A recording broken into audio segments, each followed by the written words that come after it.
শ্যামাপ্রসাদ নিয়ে নানা কর্মসূচি রাজ্য সরকারের। জানা গিয়েছে ইকো পার্কেও তৈরি হচ্ছে শ্যামাপ্রসাদের 125 ফুটের মূর্তি। শ্যামাপ্রসাদের নামে একটি মিউজিয়ামও তৈরি করা হবে।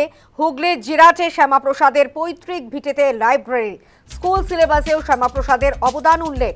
আগামী শিক্ষাবর্ষে সিলেবাসে শ্যামাপ্রসাদের জীবনী, স্কুল থেকে বিশ্ববিদ্যালয়ের সিলেবাসে উল্লেখ।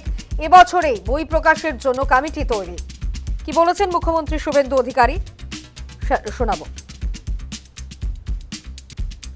আমরা এই বর্ষে নানা কর্মসূচি নেব।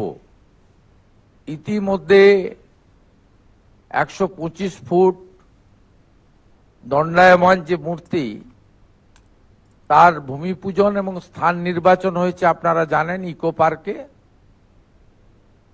তার পূর্ণাঙ্গ পরিকল্পনা, নকশা এবং এই কাজটি সম্পূর্ণ হওয়ার পরে মূর্তি সহ ওই জায়গাটিতে কি কি থাকবে, অর্থাৎ একটি মিউজিয়াম সহ অন্যান্য যে আনুষঙ্গিক ব্যবস্থাগুলি থাকবে, সেটা হিডকোর পক্ষ থেকে আজকে কমিটিকে বিস্তারিতভাবে একটি পাওয়ার পয়েন্ট প্রেজেন্টেশনের মাধ্যমে দেখানো হয়েছে। 6 জুলাই আমরা উদ্বোধন করতে পারি।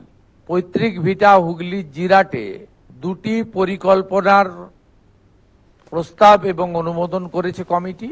স্যার আশুতোষ মুখার্জির নামাঙ্কিত লাইব্রেরিকে পুনর্নির্মাণ আর তার সাথে একটি সংগ্রহশালা নির্মাণ করা।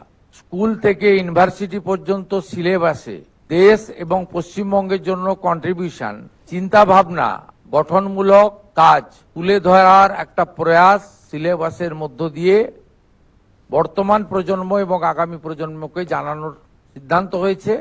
কাশ্মীরের ক্ষেত্রে তার যে উল্লেখযোগ্য ভূমিকা, প্রাসঙ্গিক, নতুন প্রজন্মের কাছে দেশপ্রেম, জাতীয়তাবাদ প্রকাশ ঘটুক, এটাই আমাদের এই বর্ষের মূল চিন্তা ভাবনার মধ্যে, লক্ষ্য উদ্দেশ্যের মধ্যে থাকবে।